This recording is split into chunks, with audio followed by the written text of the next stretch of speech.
Pessoal, então agora a gente está agora fazendo a troca, né? A gente vai... enquanto o grande Roberto Brandão, outro mito aqui com a gente hoje, vai entrando, eu queria reforçar os nossos agradecimentos aos patrocinadores desse evento.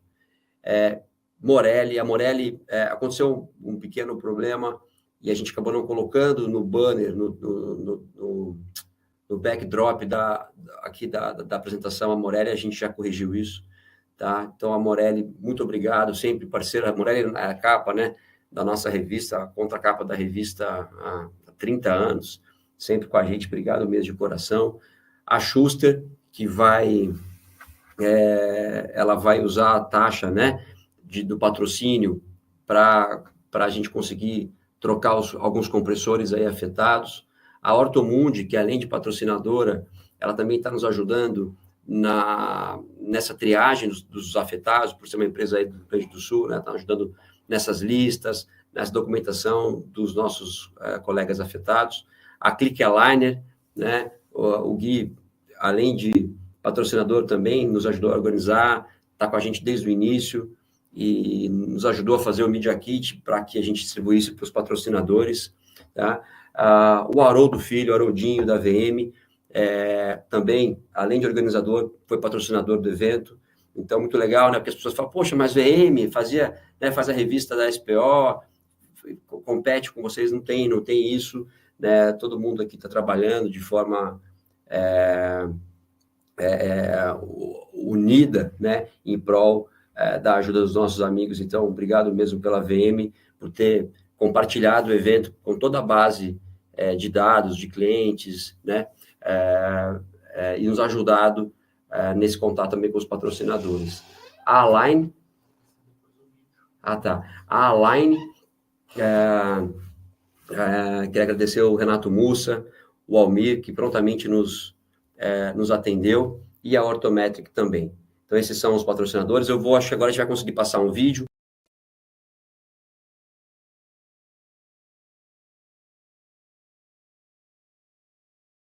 né, sobre o Kleber Meirelles foi o cara que pensou nesse evento, a primeira pessoa que deu a ideia, e a gente foi atrás, e obrigado por esse incentivo.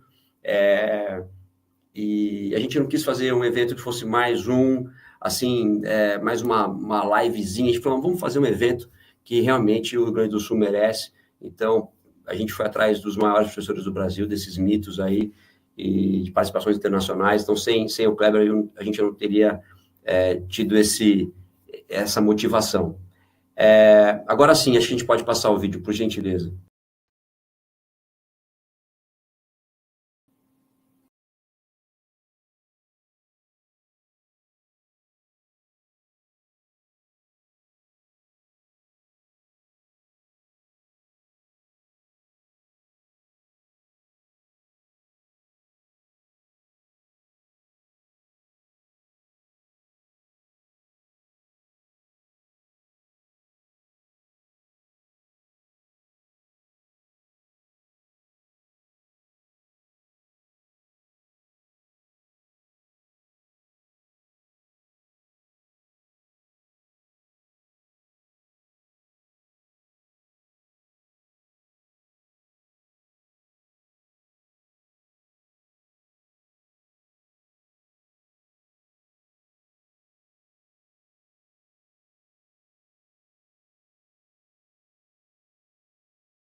Maravilha, pessoal.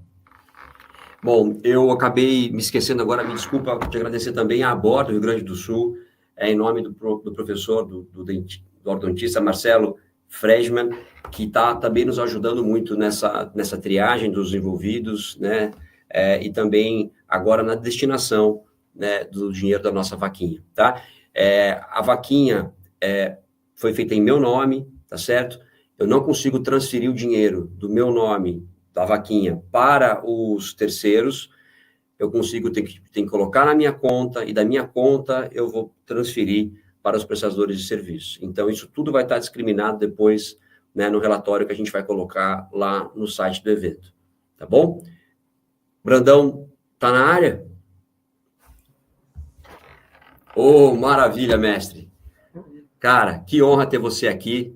Eu tava pensando no que falar para te apresentar. Também não vou ler seu currículo, todo mundo já sabe que você é professor da Universidade Federal de Vitória, se formou no Fundão, fez mestrado no Fundão, doutorado na Unesp, mas eu acho que você é hoje o nosso substituto, né, do Nelson Mucha. Então, na minha opinião, você é hoje o discípulo do Nelson Mucha, é o cara que personifica a excelência, né, da finalização, do tratamento ortodôntico, com visão integrada, né, aplicadora. Então, cara, eu sei quanto você valoriza a sua família, né, de forma sábia, o seu tempo, os seus hobbies, a pescaria. Então, eu sei que, mas eu sei que isso te pegou, né? Então, obrigado mesmo pela sua generosidade e, sem dúvida, a gente não teria o êxito que a gente está tendo de contribuições e de audiência se não fosse participações de peso como a sua. Obrigado mesmo de coração, tá bom? Fica à disposição. Obrigado a você, Bruno. Obrigado a todos. Obrigado pelo privilégio de estar aqui falando para vocês. Eu tive agora, no final do ano passado, em Porto Alegre, outro momento. E, enfim, eu vou tentar fazer jus ao convite e dizer que é um privilégio estar aqui, né? Um privilégio duplo, triplo, né? Um privilégio de dividir aí um pouco do meu conhecimento, e já aprendi muito até agora, né? Passei o dia assistindo, fantásticas as aulas. E o privilégio também de estar podendo ajudar um pouco os queridos gaúchos, né? Uma tragédia que assolou um dos principais estados da federação sobre isso de força de trabalho. Então, é um privilégio estar falando com vocês e um privilégio dividir aí um pouquinho da minha experiência. É claro que essa tragédia toda mostrou toda a fragilidade do poder público de poder prevenir e interceder, mas, por outro lado, mostrou a força do Brasil, de todos nós, de trazer qualidade para todas as pessoas que estão passando por um processo de laceração pessoal, né? Então, um pouco que a gente pode fazer para contribuir, a gente vai tentar ajudar, né? Então, eu já fiz minha doação, espero que vocês tenham feito de vocês também, né? Nunca é demais. Então, vocês estão me ouvindo bem? Está tudo ok? Estão vendo o slide? Está tudo ok? Tudo bem, vamos lá. Então, eu vou falar sobre expansão maxilar, quando e quanto. O que acontece? É um tema que não é novo, definitivamente não é novo, mas tem sempre alguma coisa nova e algumas coisas que se sedimentam e outras coisas que se perdem no curso do tempo. Então, vou hoje falar sobre... fazer uma introdução, falar sobre momentos para a expansão maxilar, e a definição da amplitude da expansão maxilar, que é um processo que eu tenho novo no meu consultório, que eu quero dividir com vocês, e vou terminar com algumas conclusões. Bom, em termos de introdução, a minha introdução é explicar o porquê que eu não coloquei expansão maxilar, como, quando e quanto. Bom, primeiro que eu sei que muitas pessoas iriam falar, o Vicente acabou de falar sobre o SMARP, então eu fugi um pouco de como, mas eu vou falar na minha introdução um pouco sobre isso. 3 slides para simplificar a minha vida frente à expansão maxilar. A expansão maxilar é uma coisa que eu uso largamente no consultório. Quase que 90% dos pacientes jovens, adolescentes, crianças e adolescentes, eu faço expansões maxilares. E aí pergunta qual é o melhor aparelho? O Haas, Hyrex, uma placa expansora removível, o sistema Invisalign, o encapsulado, o MARP, o BISMARP, o SAMARP, ou direto para cirurgia. Bom, a evidência científica mostra que todos esses aparelhos são eficazes. Todos são eficazes. Não existe nenhum artigo que diga que algum desses não é eficaz, né? De fato, sim, nós temos alguns aparelhos com 50 anos de pesquisas publicadas, outros com 5 meses. E por que eu acho que todos funcionam mesmo com pouco tempo de pesquisa? Por fatores biológicos, né? Nós temos evidência científica, informações biológicas que são definitivas, quer dizer, qualquer força, qualquer pressão acima de 0,25 milímetros de efeito de disjunção vai ter uma resposta.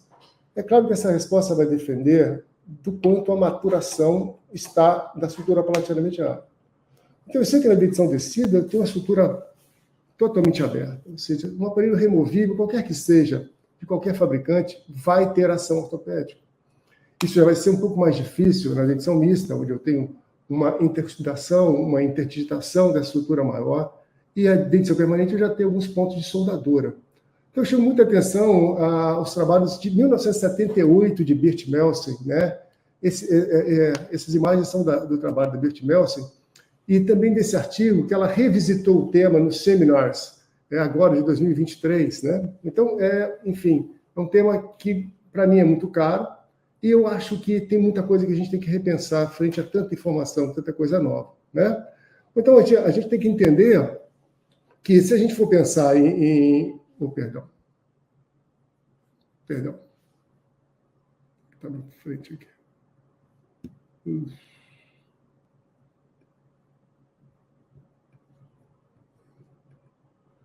Eu acho que eu me perdi aqui. Ok. Aqui a gente tem que pensar na questão da previsibilidade, ok? Então, o que é mais previsível, né? É mais previsível que eu consiga o efeito quanto mais jovem é o paciente. Ponto final. A partir daí, eu tenho que lançar de recursos para tentar romper algumas soldas do tecido ósseo. E quando eu rompo essas soldas de tecido ósseo, eu gero uma cicatriz, gero um calo ósseo, que complica o que fazer, né? Então, a biologia é clara, né? A questão é como é que eu vou definir o estágio de maturação da estrutura palatina mediana. Então, a gente já tem também estudos consolidados sobre isso, né? Esse estudo clássico lá da Angrieri, da Seridanes, do Frank, do McNamara. Então, já está consolidado. A gente tem que avaliar o estágio de maturação das estruturas. Nos estágios A, você sabe que pode fazer isso com aparelhos removíveis. No estágio B, você vai precisar de um pouco mais de ancoragem. No estágio C, começa a complicar um pouquinho, um pouco mais de ativações, talvez parafusos. No estágio D, talvez precise de uma liberação da estrutura palatina mediana em MISMARP ou em SAMARP, enfim. O que é mais importante dessa história toda é que a gente tem que ter diagnóstico. Então, eu não vejo como definir um estágio de maturação e uma dentição permanente sem uso da tomografia. Então, eu começo indicando fortemente que a gente peça tomografias para checar o estágio de maturação da estrutura palatina mediana na dentição permanente, né? Porque existe uma variação enorme de maturação. Pessoas de 14 anos de idade que podem ter uma estrutura aberta, pode ter também ela bem fechada. Então, na dentição permanente, recomendo fortemente o uso de uma tomografia como elemento de diagnóstico. Bom, a escolha do aparelho, então, fica entre eficácia e eficiência, quer dizer, pensando na eficácia, é tudo eficaz. Vamos combinar, todos os aparelhos se mostram eficazes segundo a literatura, tá? A eficácia, é claro, que vai ser a aplicação dele, baseado na maturação da estrutura palatina mediana, e a partir da definição da maturação da estrutura palatina mediana, eu defino a ancoragem que eu vou usar. É simples assim, né? Agora, quando eu falo de eficiência, eu coloco vários outros fatores que devem ser considerados na escolha do aparelho, né? Então, eu quero o menor custo, eu quero a maior evidência científica disponível, eu quero o menor custo biológico e financeiro, né? E eu quero depender menos da colaboração do paciente. Eu quero resultado. Eficiência é resultado. Então, quando eu penso em eficiência, eu vou no clássico, né? Eu vou caminhar pelo clássico, pelos sistemas que já estão bem consagrados, baseado na maturação da estrutura palatina mediana. Vou aonde eu preciso ir, né? Com isso, eu termino a minha conversa sobre qual aparelho usar. Eu uso o aparelho baseado na maturação da estrutura palatina mediana e na quantidade de ancoragem a partir de definida a maturação da estrutura palatina mediana. O resto um pouquinho de preferência popular para cá, pessoal para lá ou para cá, é menos importante. Bom, meu primeiro tópico é sobre o momento para a expansão maxilar. Então, tem vários momentos de expansão maxilar, eu não tenho tempo para falar sobre todos esses momentos possíveis para se utilizar a expansão maxilar. Então, eu vou me ater a 3 momentos que, para mim, são muito caros e eu acho que, às vezes, são esquecidos ou são pouco explorados. A primeira, uma coisa muito interessante, é que a expansão maxilar para ganho de espaço. Então, a primeira ideia minha é que, antes de falar em ganhar espaço, vamos relembrar desse trabalho do Davi Normando, que mostra que, bom, existe uma melhora espontânea do mapeamento inferior de até 4,62 milímetros. Então, eu vejo muito overtreatment em pacientes adolescentes jovens, pacientes da edição mista, que tem um mapeamento primário transitório, uma falta de espaço de 3, 4 milímetros. E aí são feitas movimentações dentárias que são absolutamente desnecessárias, porque a fisiologia é favorável à melhora espontânea disso. Gasta-se tempo, dinheiro e credibilidade também. Então, eu trato em mapeamentos primários, as minhas crianças adoram, tem um xodó enorme pela ortodontia interceptora, mas, enfim, tem um overtreatment, Estamos passando do ponto aí, excesso de vontade de ganhar dinheiro e pouca ciência. Bom, vamos falar sobre o Arthur, no primeiro caso, onde isso vai ficar bem explícito aí.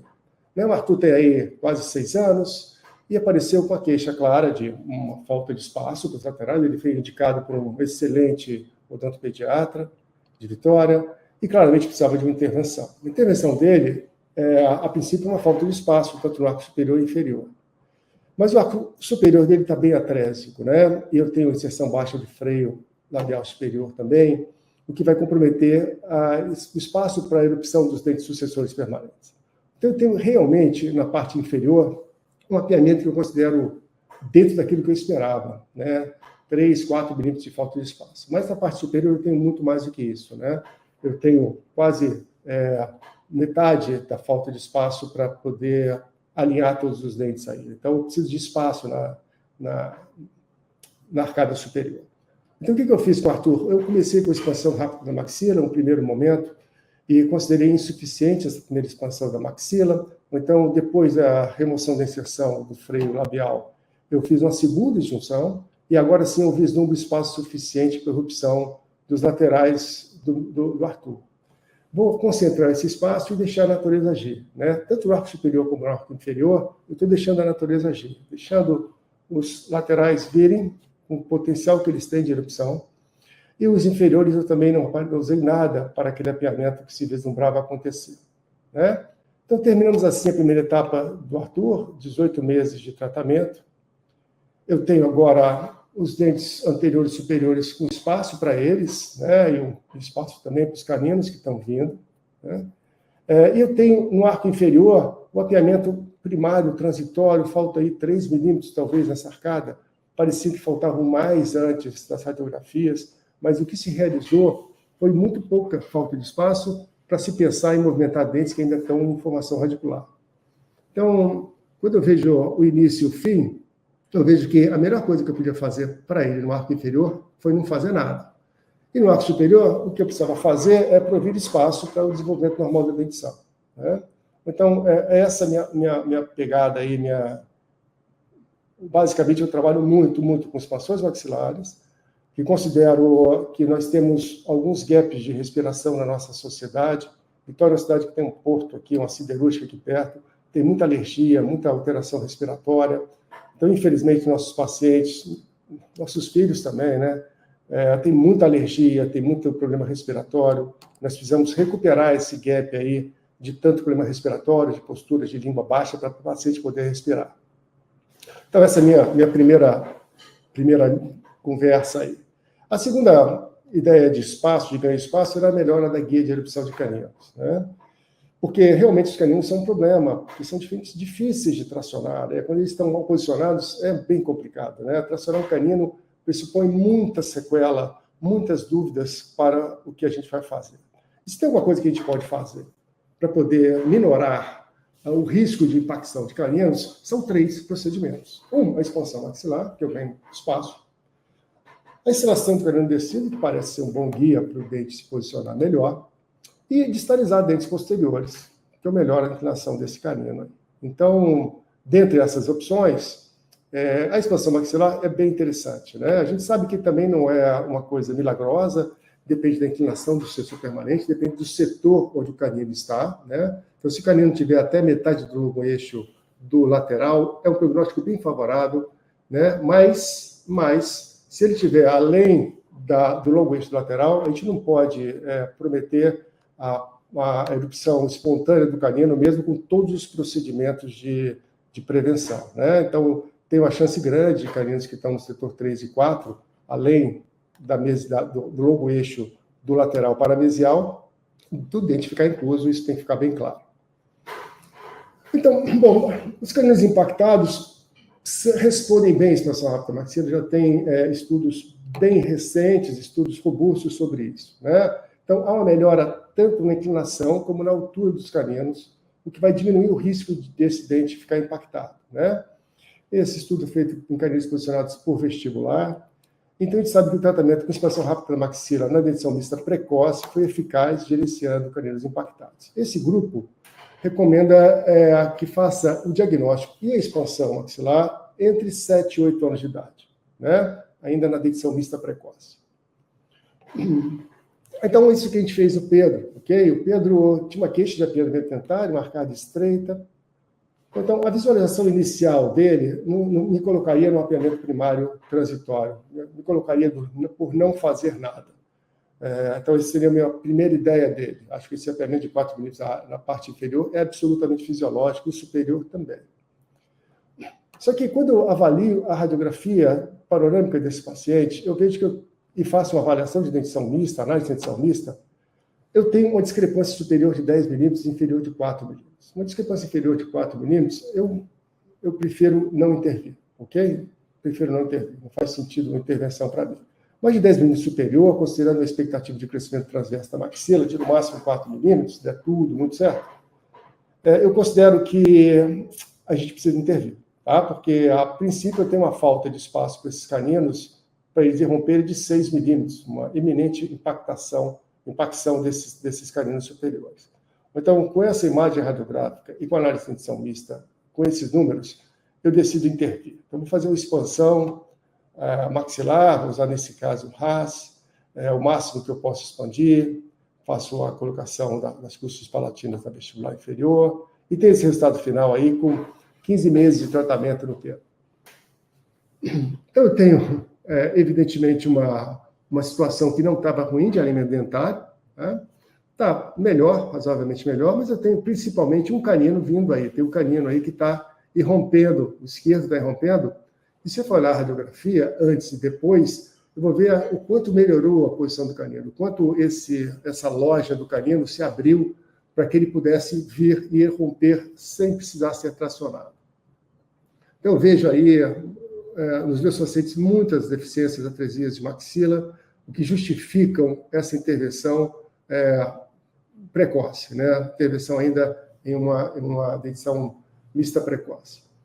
Esse trabalho avaliando impacções de caninos por palatino chega a conclusões semelhantes, né? Que há um benefício da expansão rápida maxila, especialmente se ela for seguida da barra transpalatina para corrigir o giro mesial dos molares e também da extração dos caninos descidos, aumentando a taxa de erupção de caninos superiores impactados de forma significativa. Esse número, para mim, é impactante, né?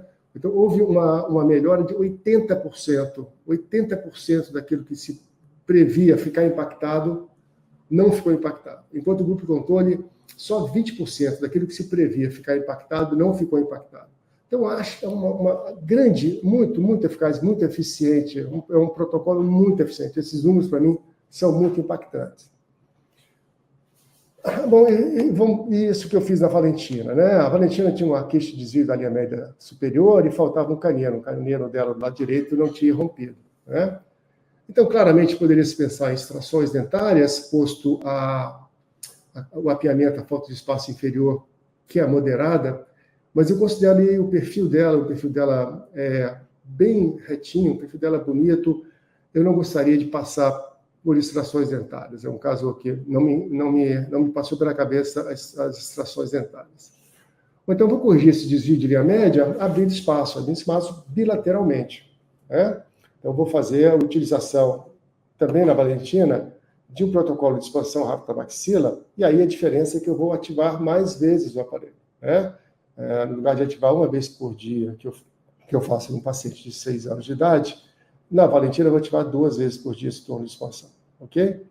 Ou partir para o protocolo RAS. Tá? Isso buscando abrir espaço suficiente para que esse canino não pressione a raiz do lateral, que já está bem pressionada e modificada. Né? Eu tenho raízes bem finas, afiladas desses laterais, de todos os dentes, especialmente os laterais, o que o professor Consolaro indica que seja um paciente de alto risco de reabsorção radicular durante a ortodontia.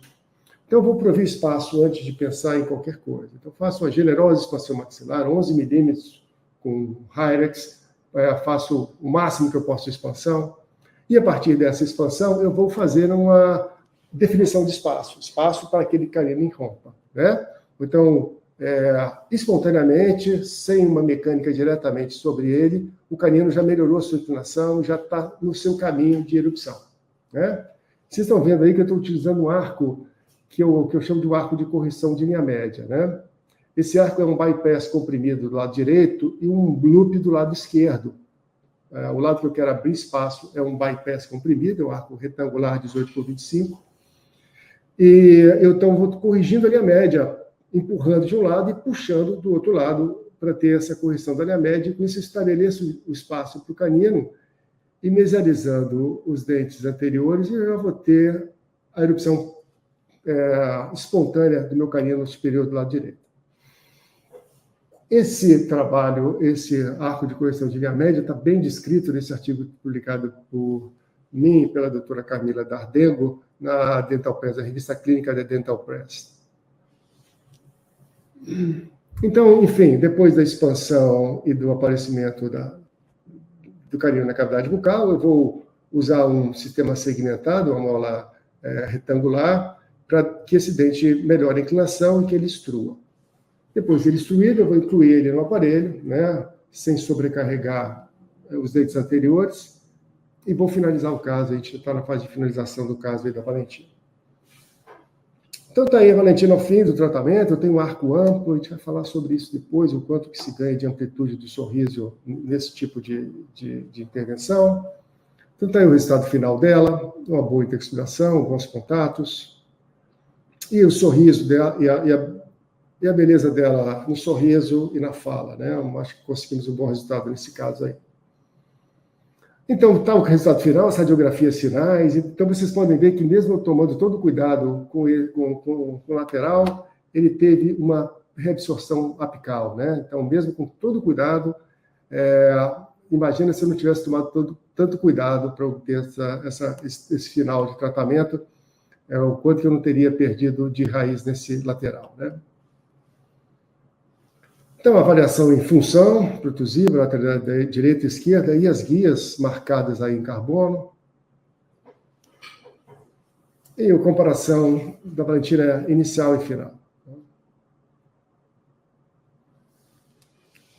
Ela antes e depois, a estética do sorriso aí, da face como um todo. O resultado final de uma visão ampla. E, enfim, a expansão é na classe 2. Né? Então, eu não concebo a possibilidade de se alcançar um resultado de tratamento na classe 2 sem uma expansão maxilar, se esse paciente está sendo tratado durante o crescimento ou uma cirurgia ortognática. Né? Então, quando eu penso nessa paciente em classe 1, eu vejo uma mordida cruzada virtual. Né? Então, eu preciso de uma expansão maxilar. E faço isso, eu diria que quase em 100% dos casos de classe 2 que eu trato no consultório em crescimento. Então, esse é o caso que eu fiz no Rafa, enfim, veio com a queixa clara de uma protusão da arcada superior, uma protusão maxilar, uma classe 2, meia classe 2 de um lado e completa do outro lado, com risco de pancada nesses incisivos, que justificava o tratamento precoce da classe 2. Então, eu tenho uma classe 2 esquelética, um NB de 6, e vou fazer o que eu faço sempre. Faço primeiro uma expansão maxilar, e para a protrusão de maxila, ele vai usar um aparelho extrabucal para dormir. Essa é a minha receita para tratamento de classe 2 com protrusão maxilar. E aí, com 10 meses de tratamento, na fase 1, eu tenho a normalização da relação molar, eu tenho um resultado de bom espaço para os dentes, diminuindo a protrusão dos dentes anteriores e superiores por ação esquelética e dentária. E vou finalizar o tratamento dele com um perfil facial que eu acho agradável, com um selamento labial passivo, porque eu diminui a protrusão, diminui a sobremordida.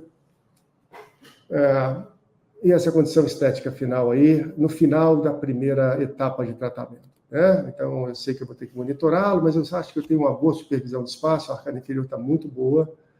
Eu acho que um pouco à frente, depois da erupção do segundo molar permanente, eu devo iniciar a segunda etapa dele, se for necessário.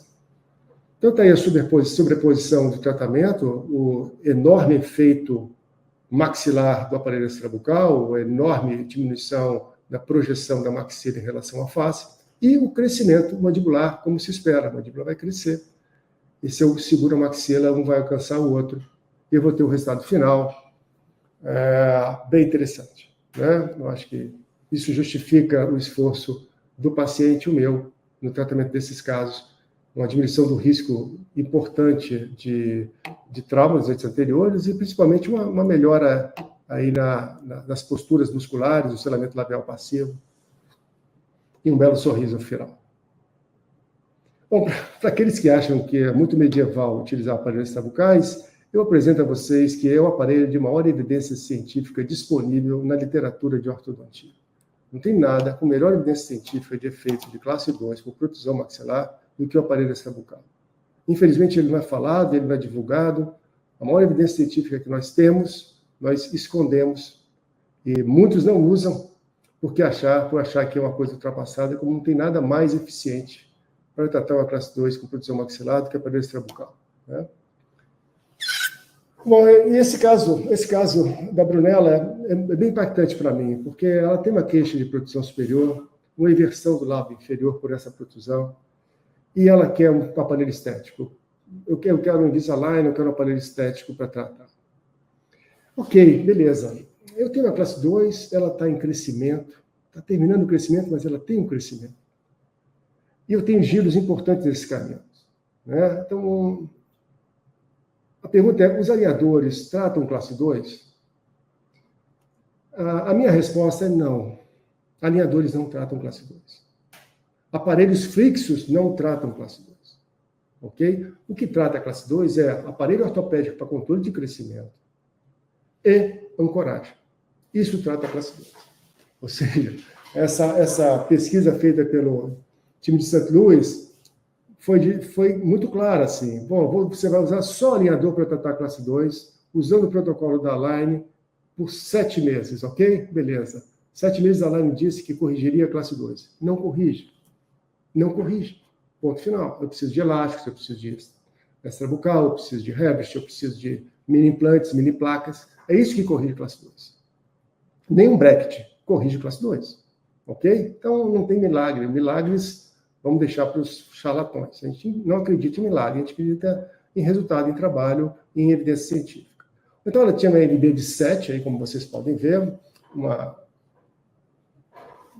protrusão maxilar, uma retrusão mandibular. Vamos usar, então, o mesmo protocolo, até agora que vocês viram. Aparelho, Hyrax, e em seguida, depois que estabiliza, ela começa a usar o aparelho extrabucal noturno. No mesmo tempo de estabilização do Hyrax, 8, 12 meses, ela vai ficar com a extrabucal. Tá bom? Então, esse é o meu protocolo. Já que você vai estar com externo, já que você vai estar com Hyrax, que é totalmente estético, é invisível, você vai usar também um aparelho invisível. Ninguém vai te ver com ele. Só à noite você vai usar. Só em casa você vai usar. Ok? E o resultado desses 8 meses de uso de AIB, enquanto o extrabucal estava estabilizando, foi esse aí, uma classe 1 estabelecida. E eu convenci a paciente a colocar um aparelho parcial fixo no arco superior para corrigir o giro dos caninos, já que a gente considera, e a evidência mostra, que os alinhadores são absolutamente pífios para correção de giros de caninos e pré-molares. Então, está aí, ela está em classe 1. E eu vou agora passar para o tratamento com alinhadores, ok? Então, depois de 8 meses, foi esse o resultado que eu tive, uma restrição de crescimento maxilar de 2 milímetros, o crescimento mandibular de 2 milímetros, resolveu a meia classe 2 que essa paciente tinha. Agora eu vou entrar com os alinhadores, continuar com ancoragem com elástico de classe 2, né? E aí eu estou em evolução, esse caso está indo em tratamento. E, evidentemente, tivemos 11 meses de tratamento na fase 2, depois dos 8 meses de AIB e expansor, né? Terminamos o primeiro 7 alinhadores, e eu tenho muita coisa para fazer nesse caso ainda, e coisas que o alinhador tem dificuldade de fazer, como correção de sobremordida, né? Então, o paciente está ciente que isso demanda tempo, e que não é a vocação do alinhador para fazer isso, então ela tem que me ajudar muito no uso dos alinhadores para a gente conseguir um bom resultado. Então, tem a comparação facial, a primeira fase, 8 meses, a segunda fase, mais 12 meses, mais 11 meses, nós temos aí 19 meses de tratamento na Brunella. Okay? Então, tá a comparação inicial e final, uma melhora significativa no sorriso e na exposição de dentes dela na fala, não temos dúvida disso. A outro momento, a terceira parte, para a gente falar sobre expansão maxilar, vem na melhora do corredor bucal e na amplitude do sorriso. Isso é, para mim, muito caro, né? Então, eu vejo um caso antes e depois, e vejo que, poxa, parece que melhorou muito o corredor bucal da paciente com o tratamento. Mas se a gente for medir o corredor bucal, a gente vai ver que é o mesmo corredor bucal. A diferença que nos agrada ao olhar é que eu coloquei os dentes à base óssea, eu tenho torques corretos depois de tratar essa paciente, né? Então, é isso. Esse artigo aqui do time de Araraquara, né, mostra que, a princípio, o corredor bucal não importa, não é uma coisa importante no sorriso.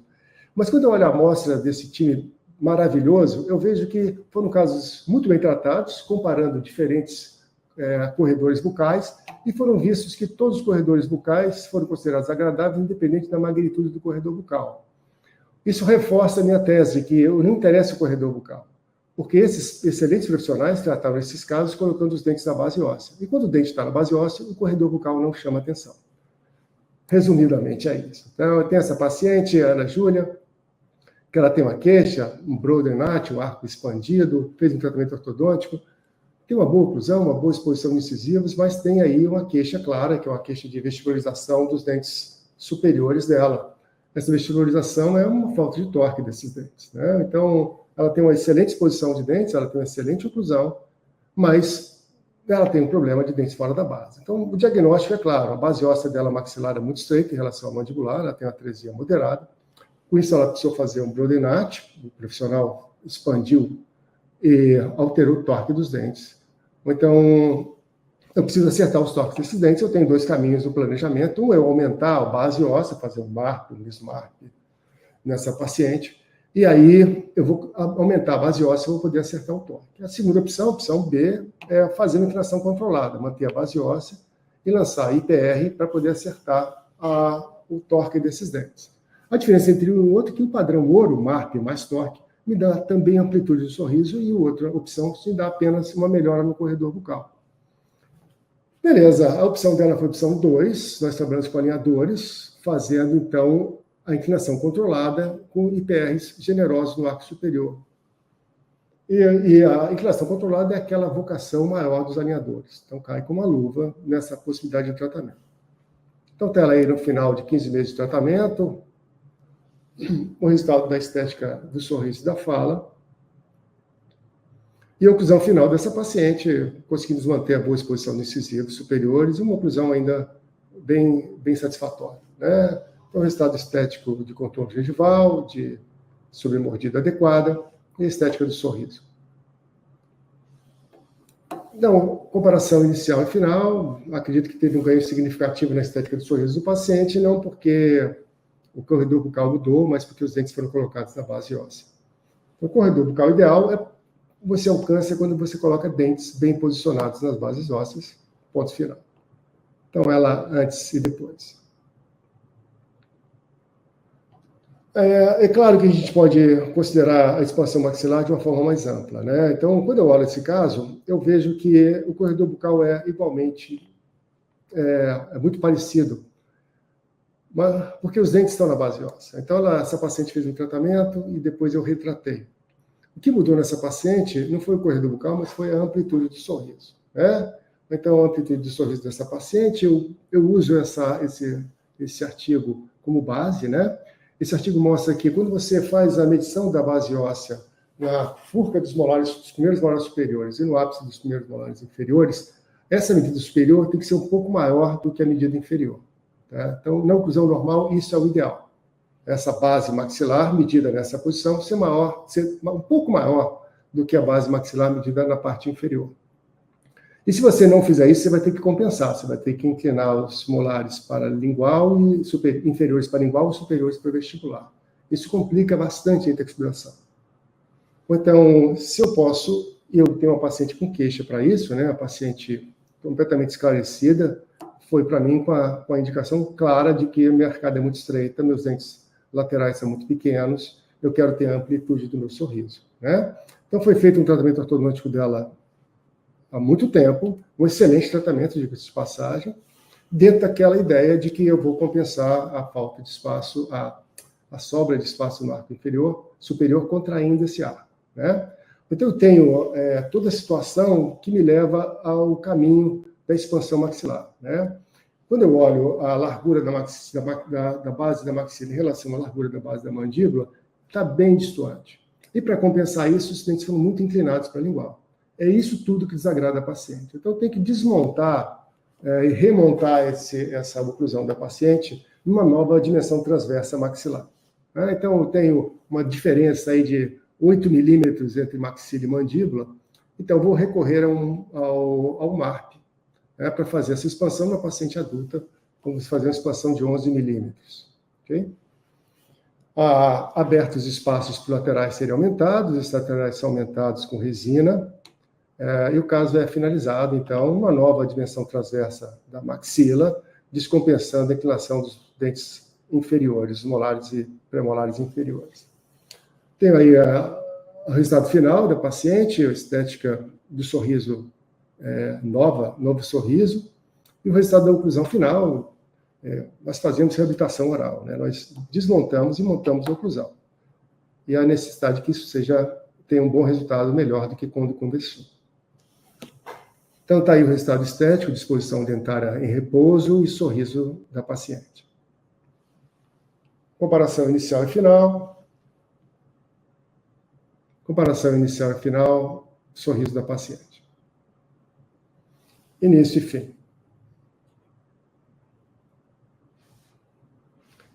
Eu vou finalizar esses últimos 5 minutos falando da amplitude da expansão maxilar. Quanto que eu posso expandir a maxila, o quanto eu devo expandir a maxila. Vamos usar a Valentina como referência para isso. Não? Ela tem, francamente, uma atresia transversa de maxila, um sorriso invertido, a mordida cruzada e a mordida aberta anterior. E essa constricção maxilar é também acompanhada de uma constricção do arco inferior, constricção mandibular, né? Então, eu preciso definir, é claro, uma expansão generosa na Valentina para corrigir essa mordida cruzada. Mas qual o torno que eu vou usar? Vou usar 7 milímetros, 9 milímetros, 11 milímetros, 13 milímetros? Qual o torno que eu vou usar? Bom, eu quero corrigir e supercorrigir essa mordida cruzada. Mas é muito mais do que isso, que eu tenho compensações inferiores que eu tenho que descompensar. Como é que eu calculo isso? Bom, eu faço a medição na furca dos superiores e no ápice dos inferiores, como aquele artigo recomenda. Então, eu tenho claramente que, para resolver o problema da Valentina, ela tem um problema transverso de 8,5 milímetros, eu preciso supercorrigir isso, quer dizer, eu preciso de uma expansão de 11 milímetros, ok? Então, o que ela precisa, mais uma supercorreção do efeito dentário, que é indesejável, mas vai acontecer. Então, vamos usar um expansor rápido da maxila, nesse caso, um RAS, um torno de 11 milímetros, é feita toda a expansão do torno, a sobrecorreção. Eu tenho aí um desvio de linha média e uma tendência à classe 3, e quando eu olho a radiografia, a teleradiografia dela de perfil, eu vejo que ela tende à classe 2. Então, efetivamente, e isso acontece muito depois da expansão, eu tenho um desvio mandibular. Então, como é que eu lido com isso? Eu faço um ajuste oclusal. E aí você fala, poxa, Alberto, você faz ajuste oclusal por desgaste? Não, faço por acréscimo por desgaste.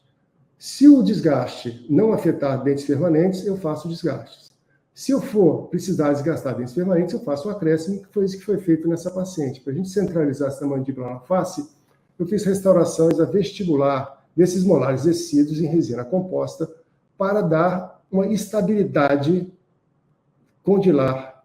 Isso quer dizer, eu quero terminar ela com uma posição condilar ortopedicamente estável, não quero desvios mandibulares no fim do tratamento. Então, vou fazer um ajuste oclusal? Sim. Em crianças e adolescentes? Sim. Mas não com ajustes, não com desgastes necessariamente.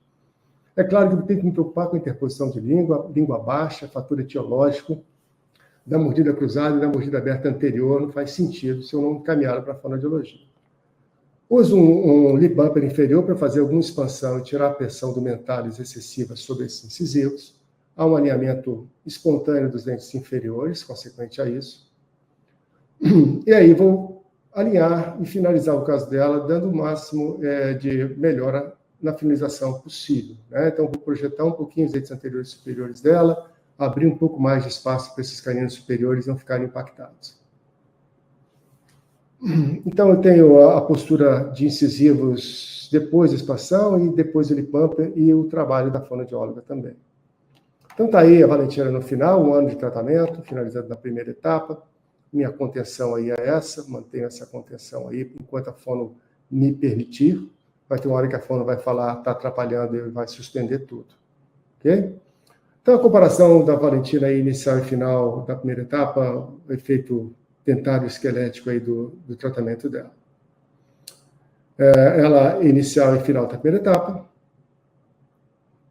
E aí o que a gente conseguiu de expansão, né? Então, eu fiz a expansão que eu esperava, né? Tem um efeito esquelético dela de 8,6 milímetros, usando o mesmo parâmetro de medição com tomografia antes e depois do tratamento. Bom, vou fazer as conclusões.